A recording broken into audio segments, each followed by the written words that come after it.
capítulo 2, do 1 de Pedro, capítulo 2, versículo 9. Olha que texto tremendo.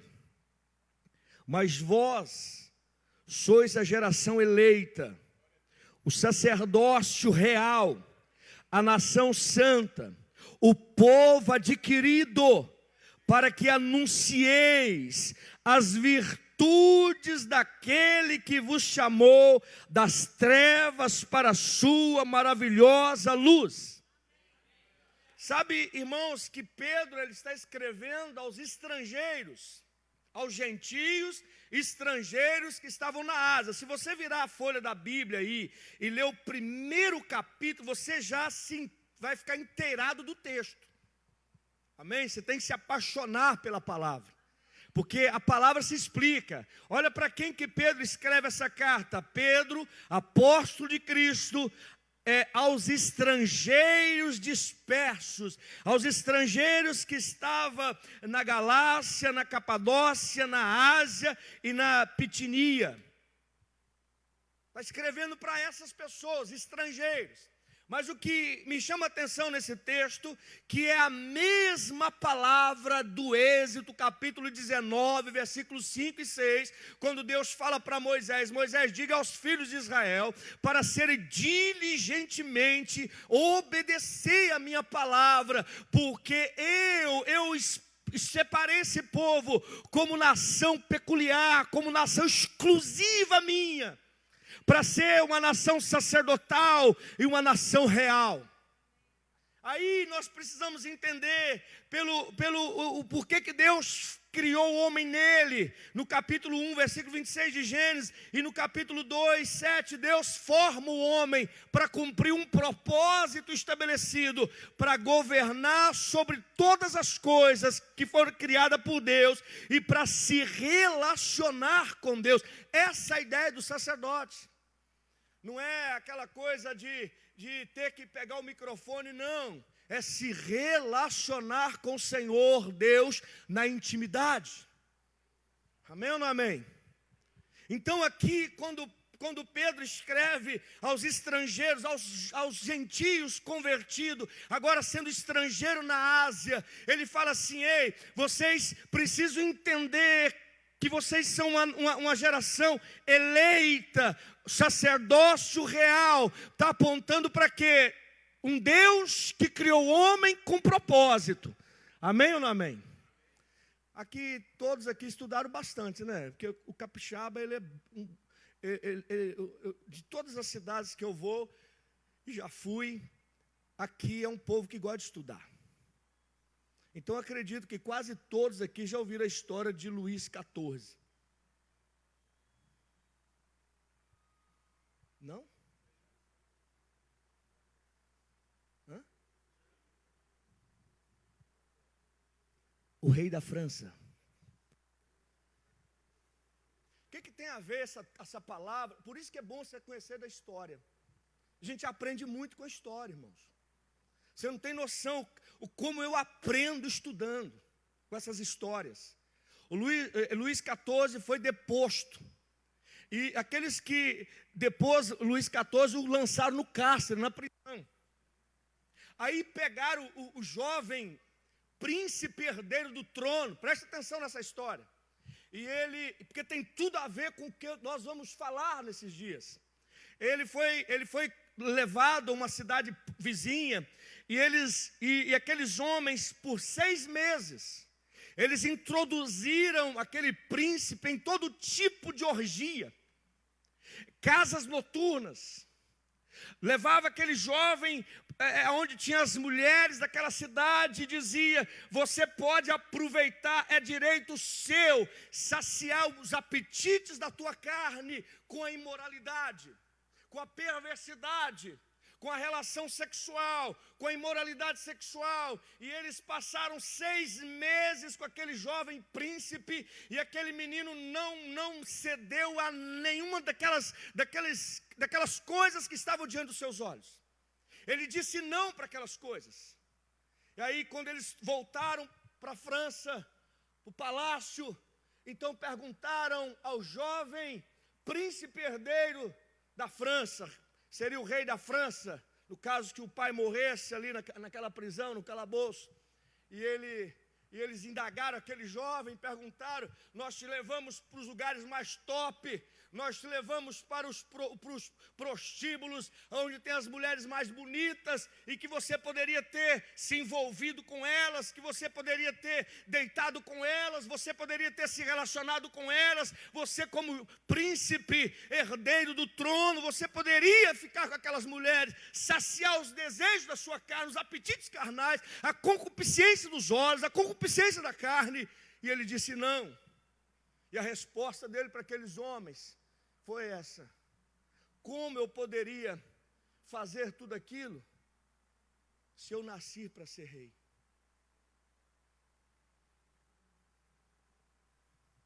O problema é que nós não temos noção para que nascemos, por que nascemos. Então, quando uma menina, quando um jovem, quando um homem, quando uma mulher, ele sabe para qual o propósito que ele nasceu, ele não se entrega à imoralidade. Ele não se entrega às concupiscências dos olhos. Irmãos, nós nunca ouvimos falar tanto de imoralidade sexual como nesse tempo.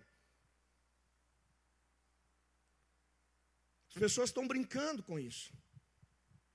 Por que eu li esses dois textos? Porque Pedro ele está usando a referência das Escrituras. Ele pega uma referência de uma condição pré-estabelecida por Deus lá no Éden, para o primeiro homem, para o primeiro Adão. Ele falou assim: olha, você pode desfrutar de todas as árvores que tem no jardim, mas a árvore do conhecimento do bem e do mal, não, era um princípio estabelecido, era uma condição para ele continuar sendo governo, sendo principado da terra, era uma condição para ele continuar se relacionando com Deus, mas ele falhou. Então Deus não desistiu, Deus não abriu mão de um propósito. Precisamos entender o que é um propósito. É uma ideia que permanece, é uma ideia central permanente. O que significa isso, pastor? Deus não mudou de ideia quando Adão pecou. Fala para o seu irmão: Deus não foi atingido com o pecado de Adão. Deus continua sendo soberano. Quem foi atingido foi o homem, que foi removido do lugar da provisão. Você já parou para perceber que toda imoralidade gera empobrecimento?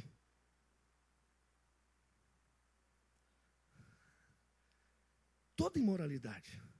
Aí eu vou lá em Êxodo capítulo 19, versículo 5. Abra a sua Bíblia aí, vê se está escrito isso lá mesmo. Êxodo capítulo 19, versículo 5 e versículo 6. Aí alguém de voz estridente se posicione, fique de pé e lê o texto. Vamos caminhar nisso. Êxodo capítulo 19. Eu quero que você entenda por que você nasceu.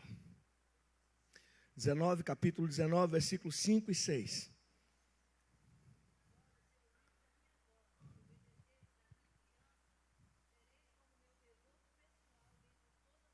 Como meu tesouro pessoal.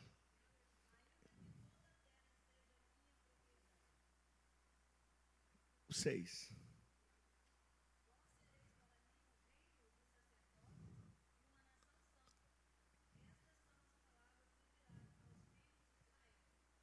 Vós sereis para mim, falando para os hebreus, um povo exclusivo de Deus. Até então era o povo que ele veio para eles e eles não os quiseram. Fomos alcançados por isso, fomos enxertados por isso, porque os judeus não quiseram. E não foi só nos dias de Jesus, não, foi nos dias de Moisés. Qual foi a palavra? Se diligentemente obedecestes a minha palavra.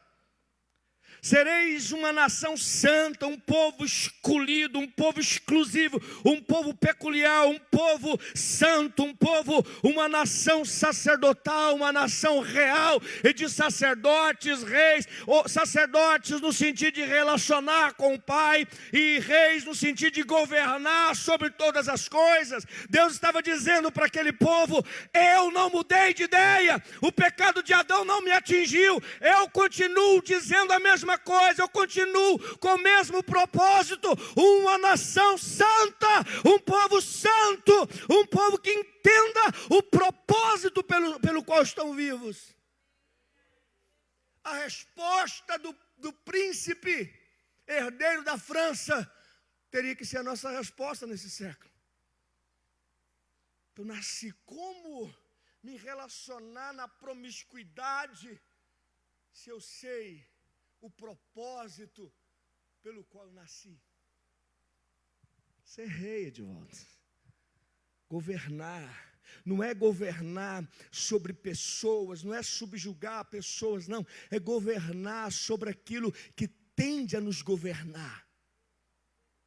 É governar sobre sentimentos. É governar sobre coisas que nos impedem de romper. É governar, irmãos, o que me deixa chocado, porque você vai, eu vou à África e volto, aí você pensa assim, vai dar uma melhorada na nação. Não, só está piorando. É porque nós temos problema com realidade. Hoje o povo quer viver aquela vidinha, e Deus vai fazer, dá um grito, Deus vai fazer, a igreja lota.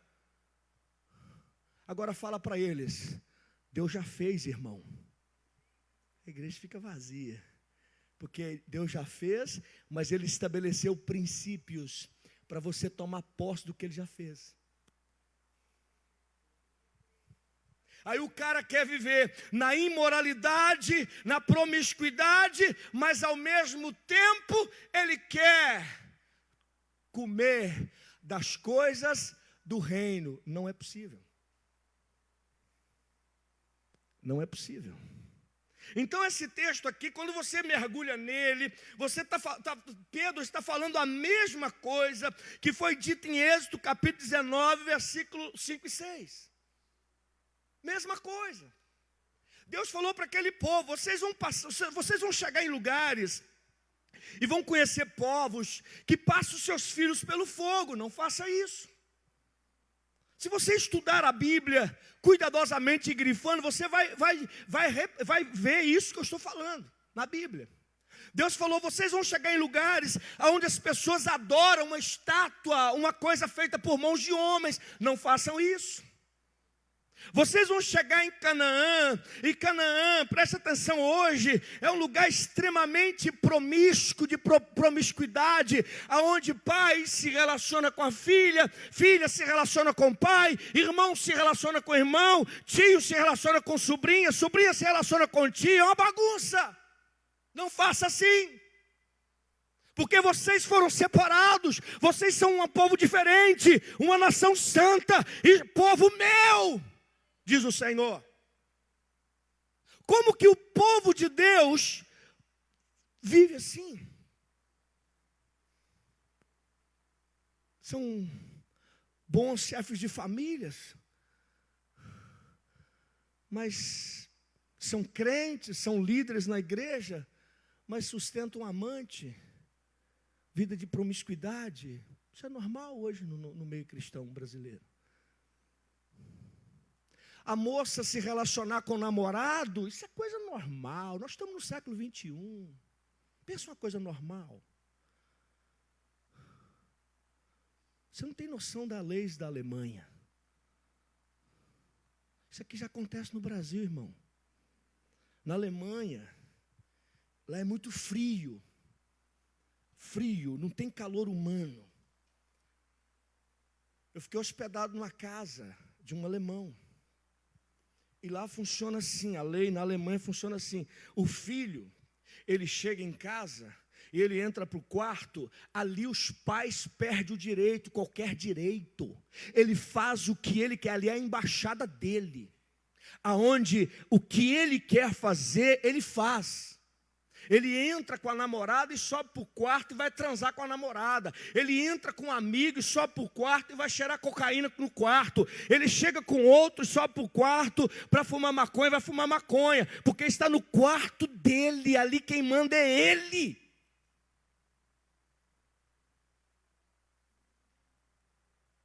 Então esse tipo de mensagem, você acha que jovens querem? Que já se tornou normal, corriqueiro, transar com o namorado, irmãos, tem uns caras calça frouxa aí, essas meninas são burras, meninas lindas, se envolvem com traficante, se envolvem com drogado, homens, meninos sem futuro nenhum, eu vejo todos os dias. Eu passo ali perto do Polivalente, eu não sei que desgraceira de moda é essa, o MacGyver. A metade da cueca mostrando. E as meninas, cada menina linda, eu fico pensando, eu paro o carro no sinal e fico pensando, cadê os pais, meu Deus? O dia que eu não podia buscar, eu pedi a alguém, quando não era a Juliana, era outra pessoa, mas eu nunca deixei as minhas filhas sair da porta de um colégio sozinho, nunca. Ah, mas isso é besteira, nós estamos em pleno século 21. Não, meu amigo, você não tem noção, esses calça frouxos, isso pode não ter nada, isso pode não ter futuro, mas tem lábia. Essas pragas têm uma lábia doida. E a menina, ela cede pela conversa. Mulher é estimulada pelo que ouve, não é por aparência, não é por reais, dólares, não. Tem algumas profissionais que já passou essa fase de ouvir calça frouxa, hoje só quer milionário. Imagina, pais, que tem filho, pastor Edivaldo tem a menina, a Ana tem a filha. O Jurandir, que essa moçona do lado dele aí, se não cuidar, irmão, Jones está bem, tem 2 marmanjos.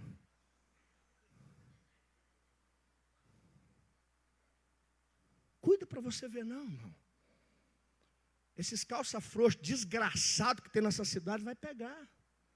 É dolorido? É, mas vai pegar. Aí alguém tem que falar. Aí alguém que não tem comprometimento, que está vendo um mundão de igreja cheio, que está vendo aqui, eu preciso trazer aqui, eu não posso pregar, porque se eu pregar não dá ibope, eu não estou nem aí, eu vou continuar pregando, se eu ficar aqui 30 anos pregando isso aqui, eu vou cumprir o propósito de Deus aqui nessa cidade, pregando o evangelho da palavra.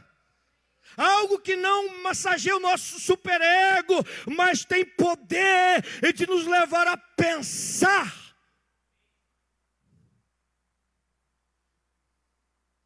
Olha o que Pedro fala, irmão. Amados, peço-vos, como a peregrinos e forasteiros, que vos abstenhais das concupiscências carnais que combatem contra a alma.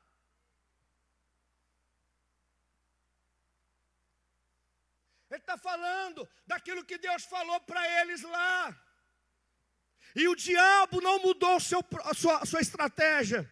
Lá nos dias dos hebreus, um rei chamado Balaque sabia que a potência do povo de Deus era muito grande. Já tinha passado por Jericó, já tinha passado por Ai, e estava chegando. E aquele rei então contrata um profeta chamado Balaão e diz para ele: amaldiçoa este povo, que eu vou tornar você riquíssimo com ouro, com prata e outros bens. E o homem, sempre ganancioso, decidiu aceitar a proposta do rei Balaque e foi em direção para amaldiçoar. E ali Deus usa a mula, não porque não tinha homens naquela caravana de Balaão, para ele ver a doideira que ele estava por fazer. Aí ele teve que falar para o rei Balaque: olha, como posso amaldiçoar um povo o qual o Senhor já abençoou? Vou falar de novo. Como posso amaldiçoar um povo que é propriedade peculiar do Senhor? E não tem jeito, não tem maldição que pega num povo que se posiciona santo, que se posiciona como sacerdotes e reis na terra. Não tem jeito, Balaque. Mas vou te ensinar que o próprio Deus vai amaldiçoar eles. Você prepara as melhores mulheres, as top, numa linguagem popular, para você não ter dúvida do que eu estou falando. As gostosas, perna torneada, bunda na nuca, não pode ser bunda mirrada, não pode ser desmamada, tem que ser top de linha. Porque Deus já tinha falado para eles: não se envolva com as mulheres de outra nação. Não se envolva na promiscuidade. Não se envolva na imoralidade. Porque certamente cairão nesse deserto. Olha a estratégia de Balaão. E Pedro, o apóstolo Pedro, ele fala do espírito de Balaão que atua até nos dias de hoje.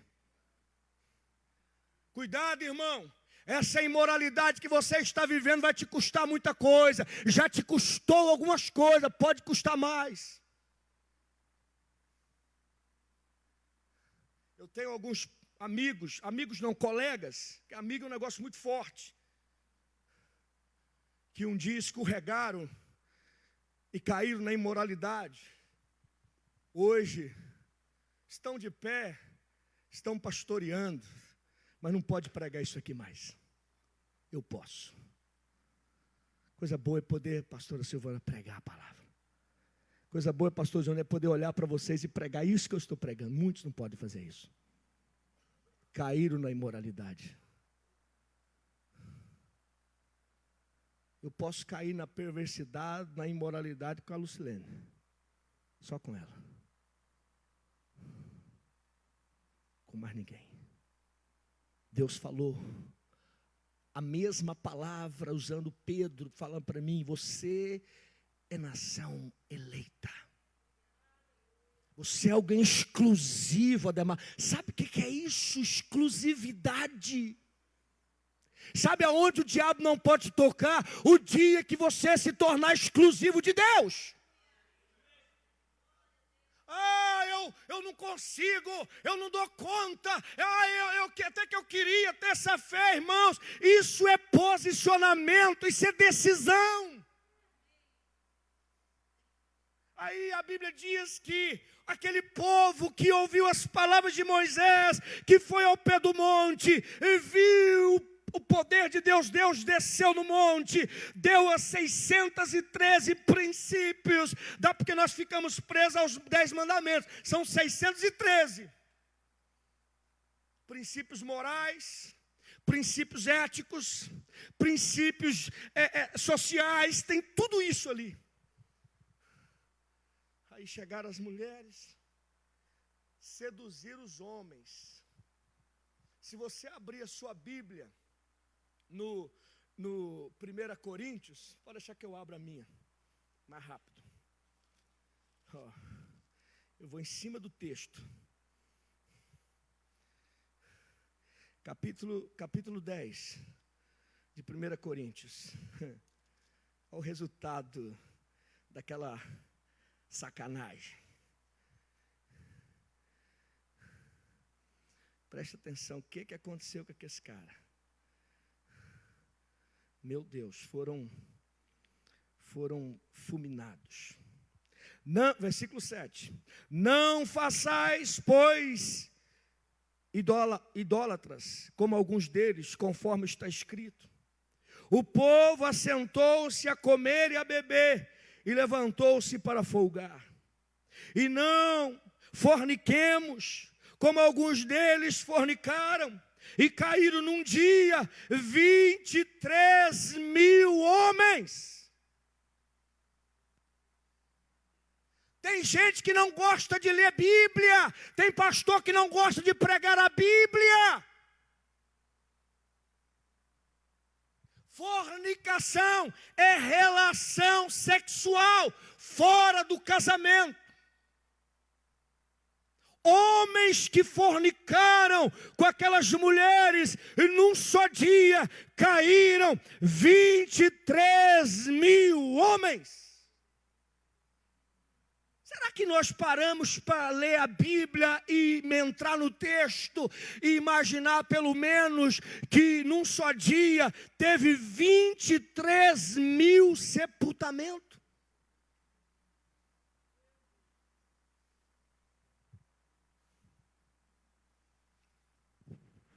Aqui nós ficamos chocados com o avião da Chapecoense. Morreu uma galera. Colocaram os caixões todos num estádio lá em Chapecó. Foi uma tristeza nacional. A gente chora, se emociona com aquela cena. Mas eu queria que você por um momento pensasse em 23 mil urnas. Abra sua Bíblia, talvez só está na minha. Eu tenho hora que eu tenho um sentimento que vocês estão olhando para mim e falam, não, o pastor deve estar inventando isso. Eu quero, abra sua Bíblia. Capítulo 10, versículo 7, versículo 8.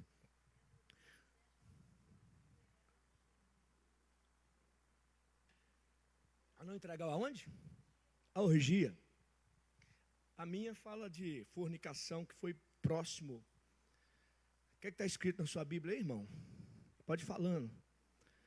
Capítulo 10, versículo 8. Aqui, capítulo 10, está falando tudo aquilo que eles fizeram contrário à palavra de Deus, a palavra de Moisés. Está escrito o quê? E não. Pode ler. Lê aí, Edivaldo. Na sua tradução, pastor Edivaldo.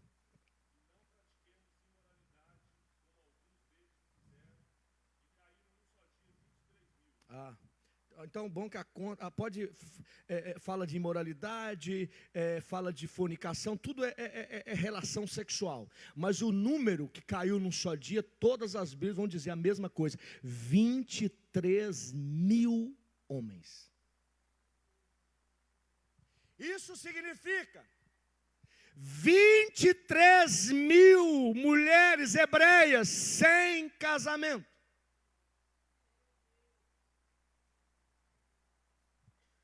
Se entre aqueles 23 mil homens, tinham homens casados, fala de homens que deixaram seus filhos órfãos. Qual seria a história? Cadê teu pai? Aquele menino teria que contar a história. Meu pai estava naquela relação que Deus matou num só dia 23 mil. Precisamos falar para essa geração de crentes, de igreja, de jovens, de adolescentes, que o mesmo Deus continua sendo o mesmo. É o mesmo Deus. O problema é que nós olhamos para Deus hoje, tudo é um amor tão extravagante. Deus não tem esse amor extravagante que você tem, irmão. Esse amor que você tem estranhado nas suas entranhas é amor de novela da Globo. É aquele amor que o cara faz tudo errado, a pessoa faz tudo errado e termina bem na fita. Está entendendo? Ei, Deus é fogo consumidor. Ele continua sendo o mesmo. É nós que não estamos percebendo isso. Eu vejo aí, Davi, meu filho, chegou ali, entrou ali, deixou um negócio, está trabalhando numa empresa, mas longe de Deus. Aí me mandou uma mensagem no dia lá que falou para a mãe, falou, mãe, você falou para o meu pai, eu sonhei, mãe, que o meu pai estava queimado entre aqueles mortos daquele acidente de avião. Ele sonhou antes de eu sair daqui, ou depois que eu estava lá, né?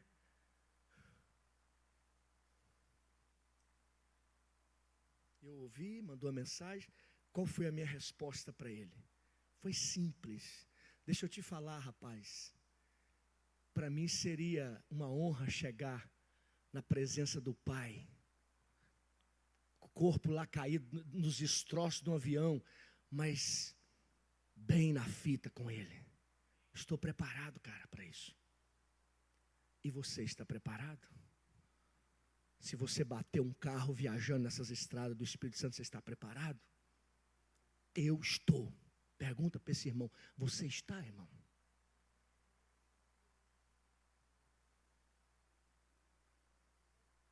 A sua consciência já age na hora, diante dessas realidades. A nossa consciência trabalha na hora. Ei. Sabe por que eu não estava naqueles destroços daquele avião? Porque eu falei para a Luciana, Paixão, por favor, volte. Eu falei, claro que eu vou voltar. E deu um porquê. Você acha que Deus vai encontrar outro para pisar em Butembo, igual eu? Não, minha filha, não tem isso não. Brasil, o cara quer sentar numa cadeirinha e falar para bambambam. E o povo gosta. Só frase de efeito. Já desse o Hudson estava falando, Ademar, eu não dou conta de ver esses caras ministrando não, cara. Eu entro em parafuso, eu fico em crise. Eu falei, então não precisa entrar em crise, cara. Pode ficar tranquilo.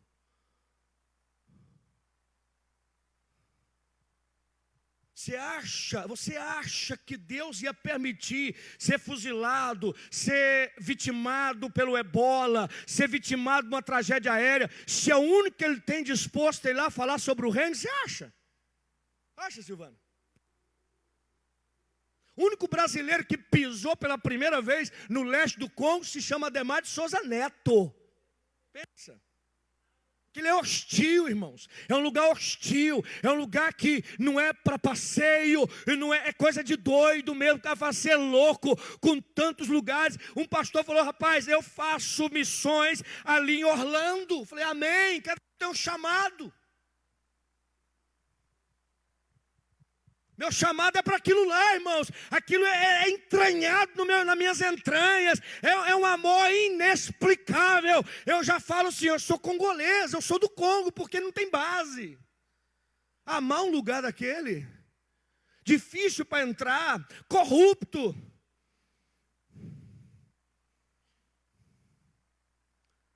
A estratégia do diabo contra a tua vida não mudou. Sabe, a sua resposta, que é exposto, nós somos expostos todos os dias a essa promiscuidade de Colatina. Essa promiscuidade do mundo, da internet, da pornografia, de tudo mais, todos os dias. E você tem que dar uma palavra, uma resposta. Eu nasci para ser rei. Eu nasci para ser rei e sacerdote. O problema é que nós não nascemos de novo ainda. Nós precisamos nascer do alto novamente. E para eu nascer de novo, eu preciso morrer com a minha natureza adâmica, para eu poder receber a natureza do eterno novamente, a natureza do último Adão, Jesus de Nazaré. Esse é o desafio do século 21. Aí essas mensagens que de fato te traz a entrar no nível de prosperidade. Então eu não preciso aqui ficar pregando sobre prosperidade, porque prosperidade é termos as nossas necessidades supridas por Deus, irmãos. E se eu entender isso aqui no meu espírito, eu vou viver uma vida plena e próspera.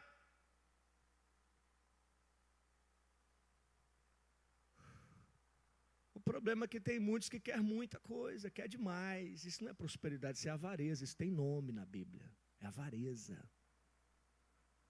A Bíblia diz, me dê o necessário para eu viver e não me desviar da tua presença. Então o texto aqui, olha que coisa linda que Pedro fala para os estrangeiros. E essa palavra é para nós, somos estrangeiros, forasteiros nessa terra também. Amados, Olha que delicadez. Como é que fala? Delicatese. É chique. Olha que... Eu estou falando de Pedrão, irmão. Estou falando de Pedro. Isso aqui é o mesmo Pedro. O Pedrão. Epístola de Pedro. Não é outro Pedro, não. É o Pedro, pescador. É o Pedro bruto. Você consegue ver esse Pedro falando assim, Silvana?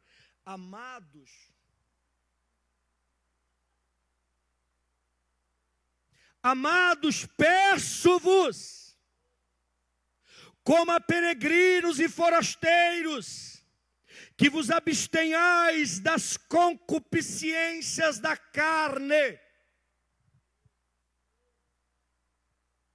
A Bíblia fala da concupiscência dos olhos. A Bíblia diz a concupiscência da carne. Eu me lembro que esse novo convertido leu esse texto aqui, concupiscência. Ele gravou essa palavra, memorizou essa palavra e falou assim: o dia que me der a oportunidade de fazer uma oração na igreja, eu vou abençoar o meu pastor com essa palavra. É muito bonita. Tem gente aloprado, Edivaldo, não sabe estudar, não quer saber significado de nada. Aí o dia que ele recebeu a oportunidade, o irmão fulano vai orar, ele veio todo feliz, a palavra saltou na mente e começou aquela oração: Senhor, meu Deus e meu Pai, Senhor, muito obrigado por essa rica oportunidade, e eu quero abençoar o meu pastor, abençoa o pastor na concupiscência, na sua concupiscência, meu Deus. Aí o pastor pecatou o microfone: você está doido, rapaz? Não, pastor, é porque é uma palavra difícil, bonita.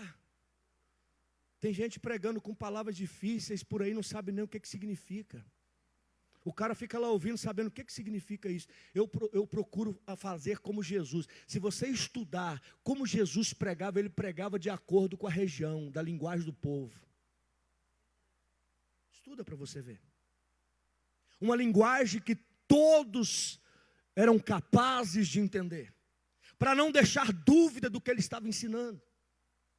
Então, concupiscência significa desejo desenfreados. Aí Deus criou o homem para governar, dominar os seus desejos, mas agora ele perdeu o domínio, ele perdeu o governo. Não, ele passa a ser governado por tantas coisas, inclusive pela concupiscência dos olhos.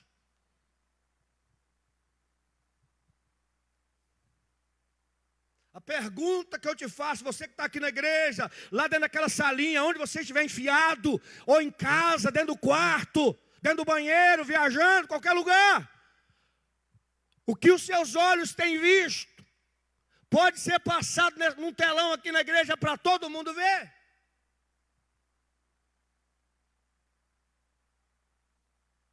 Ou não? Se a resposta é não, acerta a tua vida hoje, cara. Porque um avião pode cair na sua casa. Pastor, você está doido, está ameaçando? Não, pode cair. Pode cair aí. Como é que vai ser isso? Sabe quem escapou daquela tragédia na África? Sabe quem conseguiu escapar? Morreram 17 passageiros, o piloto e o copiloto, e 7 pessoas dentro de uma casa, de uma mesma família. Ele caiu em cima de uma casa.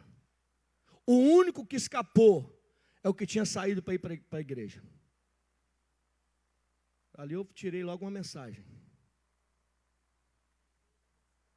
A igreja salvou aquele camarada.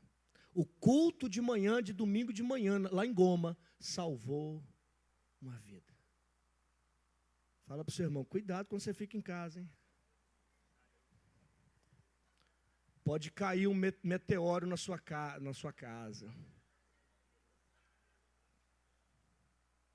Já imaginou se essa onda pega lá na África, os desigrejados, todo mundo em casa, cultuando a Deus sozinho, sendo igreja fora do corpo, morreria todo mundo. Deixa eu te falar uma estatística bacana que eu gosto.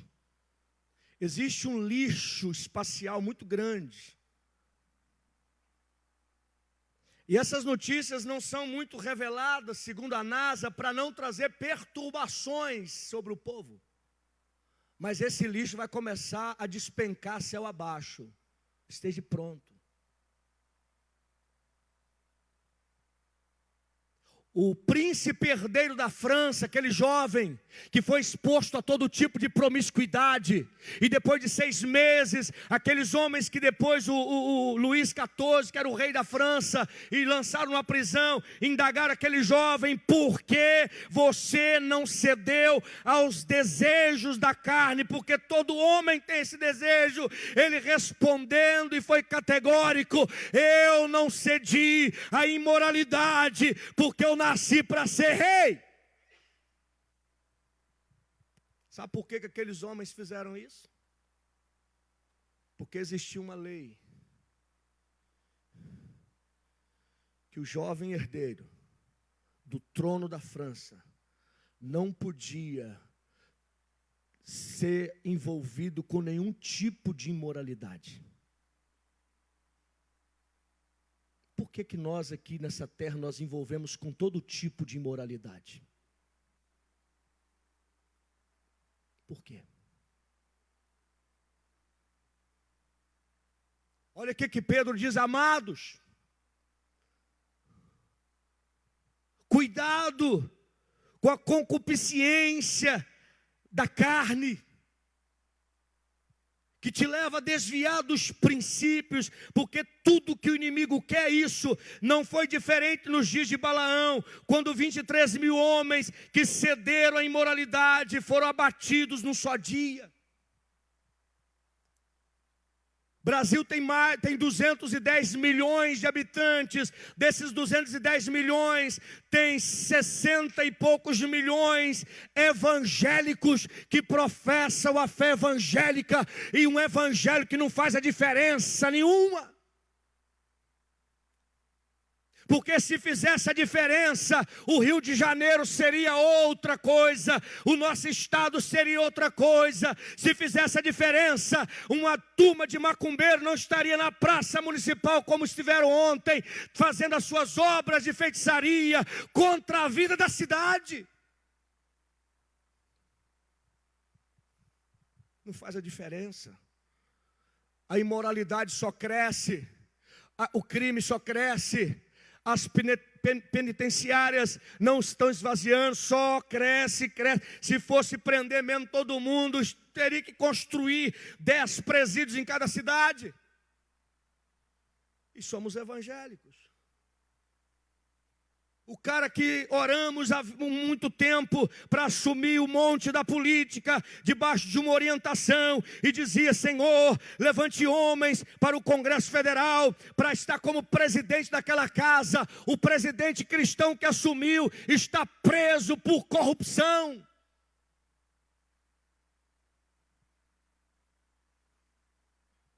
Que evangelho é esse, irmãos, que nós estamos seguindo?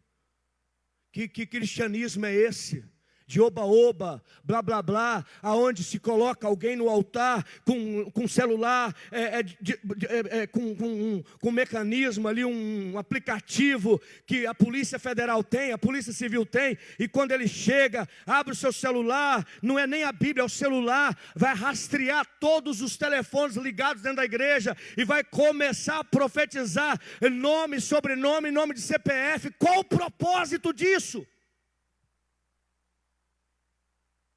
E as pessoas saem